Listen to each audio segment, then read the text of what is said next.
అధికారం రావడానికి మాటలు చెప్పడం కాదు, గెలుపోటమిలు అన్నది ఏ రాజకీయ పార్టీ కన్నా రాజకీయ నాయకులకైనా సర్వసాధారణమే. కానీ గెలిచినాక ప్రజల కోసం ఏం చేస్తున్నాం అనేదే చాలా చాలా ముఖ్యమైన పాయింట్. ఓటేసిన ప్రతి సామాన్యుడు చూసేది కూడా ఇదే. చెప్పిన మాట ఈ ప్రభుత్వం చేస్తుందా, చెప్పిన హామీలు ఈ ప్రభుత్వం తీరుస్తుందా? ఇదే ఇప్పుడు ఆంధ్రప్రదేశ్లో కూటమికి ఒక పెద్ద అగ్ని పరీక్షగా మారింది. అధికారంలోకి రావడానికి వైఎస్ఆర్సీపీ పార్టీకి సంబంధించి జగన్ గారిని గద్దెదించేదానికి ఎన్నికల ప్రచారంలో భాగంగా చంద్రబాబు, పవన్ కళ్యాణ్ హామీల వర్షం 1, 2 కాదు. ఒకడొచ్చి సూపర్ 6 అంటే మరొకడొచ్చి మొత్తం రాష్ట్రాన్నే రూపురేఖలెద్ది మార్చేస్తాము, దేశంలోనే ఏపీని నెంబర్ 1 స్థాయికి చేస్తాను అంటూ సినిమా యాక్టర్ డైలాగులతో పవన్, డ్రామా ఆర్టిస్ట్ మాదిరిగా చంద్రబాబు చేసిన అరాచకాలు అన్నీ ఇన్ని కావు. ప్రజల ముందుకు వచ్చి జగన్ చాలా దుర్మార్గపు పాలన చేస్తున్నాడు, శ్రీలంకను చేశాడు, మహారాష్ట్రను చేశాడు అంటూ ఆగమాగం చేసేసి అల్టిమేట్గా కూటమి అధికారంలోకి రావడానికి ఎన్ని శక్తులు వెట్టి పనిచేయాలో అన్ని శక్తులు పెట్టి పనిచేసి అల్టిమేట్గా గెలివడం జరిగింది. కానీ ఇప్పుడు ఏం జరుగుతుంది?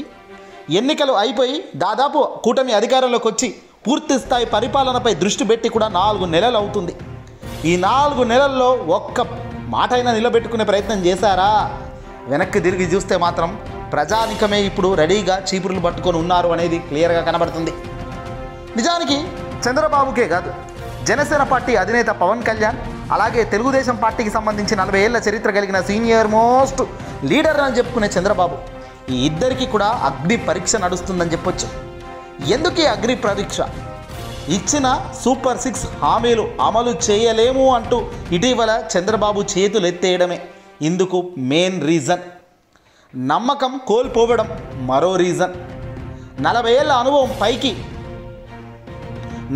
అనుభవం ఉన్న చంద్రబాబుకు ప్రజలిచ్చిన చివరి అవకాశంగానే ఇది భావించి తీరక తప్పదు.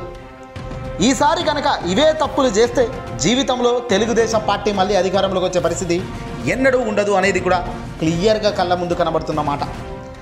ఎన్నికలకు ముందు చంద్రబాబు హామీల వర్షం కురిపిస్తున్నప్పుడు జగన్ తన ప్రచార సభల్లో చెప్పిన మాట ఏంటయ్యా అంటే, చంద్రబాబు ఏవేవో మాటలు చెప్తున్నాడు, మళ్ళీ ఎన్నికల సమయం వచ్చింది కాబట్టి బురిది కొట్టించే మాటలు, దొంగ మాటలను చెప్తున్నాడు, హామీలన్నీ దొంగవే, అవి ఏ రకంగా ప్రభుత్వం వచ్చాక చేసే పనులు కాదు, ఎందుకంటే ప్రభుత్వంలో ఖజానా లేదు, వాస్తవానికి ఉన్న డబ్బులను సర్దుకొని నేనిచ్చిన పథకాలు ఇవ్వడానికే నానా అవస్థలు పడాల్సిన సమయంలో మన ప్రభుత్వ ఖజానా పరిస్థితి, ఆర్థిక పరిస్థితి ఉంది. మరి ఇలాంటి పరిస్థితుల్లో చంద్రబాబు ఇచ్చిన పథకాలు కానీ అవన్నీ హామీలు అమలు చేయాలంటే సాధ్యం కాదు, అది కష్టతరం. ఖచ్చితంగా చంద్రబాబు చెప్పినవి అన్నీ కూడా ఉట్టి మాటలే అని జగన్ చాలా కండేగా చెప్పారు.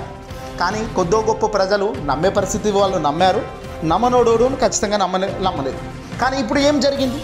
జగన్ చెప్పిన ఆనాటి మాటలే ఈరోజు సత్యంగా కనబడుతున్నాయి ఆచరణలో. చంద్రబాబు స్వయంగా అసెంబ్లీ సాక్షిగా చేతులెత్తేసే కార్యక్రమం, పవన్ కళ్యాణ్ అయితే కనీసం సూపర్ 6 దేవుడెరుగు, ఏ దానికి సరిగ్గా రెస్పాండ్ అయ్యే పరిస్థితి, ప్రభావం లేదు. 40 ఏళ్ల రాజకీయ చరిత్ర ఇదేనా అని ప్రజలు అవాక్కవుతున్నారు. జగన్ చెప్పిందే ఈరోజు జరుగుతుంది కదా అంటూ నోరు తెరుస్తున్నారు.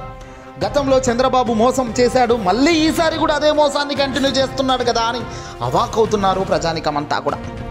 ఇక్కడ చంద్రబాబు అని అనడం కాదండి, చంద్రబాబే కాదు, జనసేన అధినేత పవన్ కళ్యాణ్కు సైతం ఇదే చివరి ఎన్నికలు అని చెప్పక తప్పని పరిస్థితి. ఎందుకయ్యా అంటే జనసేన పార్టీ స్థాపించి దాదాపు 12-13 సంవత్సరాలు అయిపోయింది. కానీ ఇప్పటిదాకా కనీసం ఆయన సొంతంగా ఆయన కాళ్ళ మీద ఆయన నిలబడి, ఆయన ప్రచారాల మీద ఆయన ఆధారపడి, ఆయన వ్యూహాల మీద ఆయన నిలదొక్కుని గెలిచిన దాఖలాలు ఏదైనా ఉన్నాయా అంటే వెనకగా తిరిగితే ఏమీ లేవు. ఎప్పుడు ఓటమి చెందిన పవన్ త్రుటిలో ఈసారి గెలిచాడు. ఈ గెలుపుకు గల ఆధారాలు సరిగ్గా కూడా లభించడం లేదు. పైగా ఈ గెలుపుల్లో ఈవీఎంలో గోల్మాల్ ఉంది అనే ఆగమాగమైన ప్రశ్నలు పైకి వస్తున్నప్పటికీ కూడా దీనిపై ఎలాంటి క్లారిటీ లింకాలు రాలేదు. ఏం జరిగిందో మంచో చెడో పవన్ ఈసారి అయితే గెలిచాడు. కానీ ఇక మరోసారి పవన్కు సైతం అవకాశం ఇచ్చేందుకు ప్రజలు సిద్ధంగా లేరు, ఉండరు, ఇలాగే తప్పులు చేస్తూ పోతే అంటున్నారు ప్రజానికమంతా కూడా. ఆవేశంతో పవన్ డైలాగులు అద్భుతంగా కొడతాడు. సినిమా అటాచ్మెంట్ ఉంది కాబట్టి చాలా అందంగా కనబడతాడు. తన అందానికి, తన సినిమా నటనకు ఫిదా అయిన వాళ్ళు కొందరు ఫ్యాన్స్ అసోసియేషన్ అందరూ కూడా తన వైపు ఉన్నారు కనుక పవన్ ఏదైనా చేస్తాడులే, ఒక్కసారి అవకాశం చూద్దాంలే అని అనుకున్నారు అంతా కూడా. కానీ ఈసారి పవనే కాదు, చంద్రబాబును మించి పవన్ కూడా అదే యాటిట్యూడ్తో నడుస్తున్న విధానం చూస్తుంటే ఇలాగే ముందుకు కొనసాగితే పవన్కు సైతం చంద్రబాబు మాదిరే ఇదే చివరి ఎన్నికలు అవుతాయనడంలో సందేహమే లేదు. సింగిల్గా పవన్ ఎప్పుడు గెలిచాడని, రాబోయే కాలంలో గెలుస్తాడనడానికి ఒక వ్యక్తి ముందు గెలిచే పరిస్థితే లేదు. పైగా ఆ పార్టీకి సంబంధించి కనీసం 10% ఓటు బ్యాంకు కూడా దగ్గరలో లేదు జనసేన పార్టీ సింగిల్గా. వాళ్ళు ఎవరో ఒకరు జత గడితేనే గట్టెక్కే పరిస్థితుల్లో ఈ పొద్దుకున్నప్పుడు ఇంకో 10 ఏళ్ళైనా ఈ పార్టీ పుంజుకునే ఆస్కారం లేదు.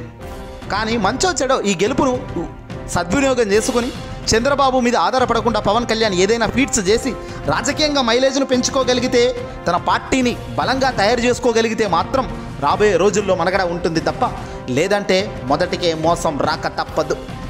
ఈ అంశాలే ఇప్పుడు చంద్రబాబు పవన్ కళ్యాణ్కు అగ్ని పరీక్షగా మారుతున్నాయి.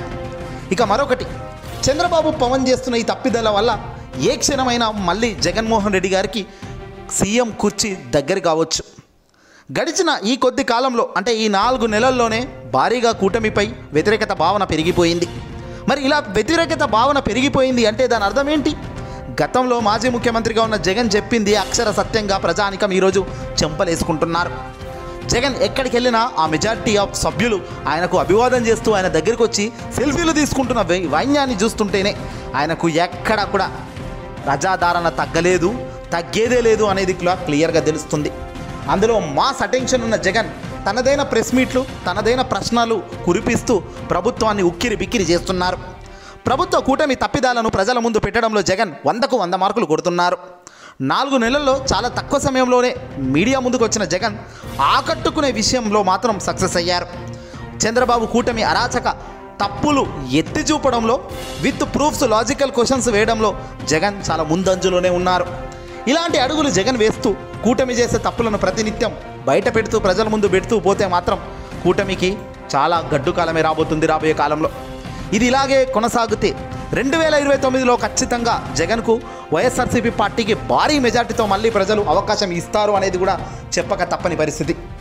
ఇంకా కొన్ని గట్టి తప్పులు గనక కూటమి నేతలు చేస్తూ పోతే వైసీపీకి ఇవన్నీ అస్త్రంగా మారతాయి. జగన్ ఏం చేయకపోయినా పర్వాలేదు, నార్మల్గా రియాక్ట్ అయితే చాలు, వీళ్ళు చేసే తప్పులే 10,000 అన్నట్టుగా ఎదురు చూస్తున్నారు.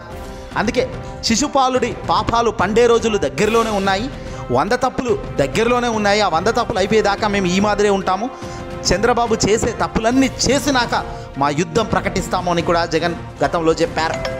పర్ఫెక్ట్ టైం కోసమే మాజీ ముఖ్యమంత్రిగా ఉన్న జగన్ వెయిట్ చేస్తున్నట్టు తెలుస్తోంది. పాపాలు పండే రోజులు దగ్గరలోనే ఉన్నాయి. జగన్లో ఈ కాన్ఫిడెన్స్ ఏ స్థాయికి పెరిగిందో కూడా ఇటీవల కాలంలో చూస్తున్నాం. జగన్లో పెరిగిన ఈ కాన్ఫిడెన్స్తోనే వైసీపీ నాయకుల్లో ఫుల్ జోష్ పెరిగింది. పతనం అయిపోతున్నాము, దీర్ఘంగా డౌన్ అయిపోయింది మన గ్రాఫ్ అనుకుంటున్న ఈ తరుణంలో పూర్తి స్థాయిలో రిబ్యాక్ చేశాడు జగన్. తన మాటలు, తన వ్యవహార శైలిని పూర్తిగా మార్చేసి జగన్ చెబుతున్న మాటలకు ఈరోజు నెటిజన్లు ఆదరణ, అభిమానం పొందుతున్నారు. జగన్ చెప్పే దాంట్లో లాజిక్ ఉంది, మ్యాజిక్ లేదు అనేది కూడా వాస్తవ రూపంలో కనబడుతుంది. పూర్తి స్థాయిలో వైసీపీని గ్రౌండ్ లెవెల్ నుంచి పైకి లేపే ఆలోచనలో పడ్డ జగన్ బలంగా తయారు చేస్తూ గ్రౌండ్ లెవెల్ నుంచి మళ్ళీ సింహం గర్జిస్తూ పైకి లేస్తుంది. బలమైన యుద్ధానికి సర్వత్రా రంగం సిద్ధం చేసుకుంటూ జగన్ అడుగులు వేస్తున్నారు. మామూలుగా రాబోయే రోజుల్లో ఇక ఉండదు అనేది మాత్రం చంద్రబాబు, పవన్ కళ్యాణ్, మోదీ వైపు బాణాలు ఉంటాయనేది కూడా క్లియర్గా చెబుతున్నారు. కేంద్రం నుంచి రావాల్సిన బడ్జెట్ రాకపోగా తప్పుల మీద తప్పులు చేస్తూ పోతున్నారు. ఇచ్చిన ఏ హామీని పట్టించుకునే పరిస్థితి లేదు. ఇచ్చిన ఎన్నికల హామీల్లో ఎన్నికల సూపర్ 6లని ఏ 6 లేకుండా పూర్తిగా దారిదప్పిన పరిపాలనను ఎలా బుద్ధి చెప్పాలో కూడా జగన్కు తెలుసు అనేది అందరూ అనుకుంటున్నారు. చంద్రబాబు దెబ్బకు రాబోయే కాలంలో బీజేపీకి కానీ జనసేన పార్టీకి కానీ పుట్టగతులు ఉండేలా కనిపించడం లేదంటున్నారు సామాన్య జనం. ఏదేమైనా చంద్రబాబు ఉన్నది అమ్ముకో అనే దానికి ఇంతకన్నా నిదర్శనం మరొకటి ఉంటుందా?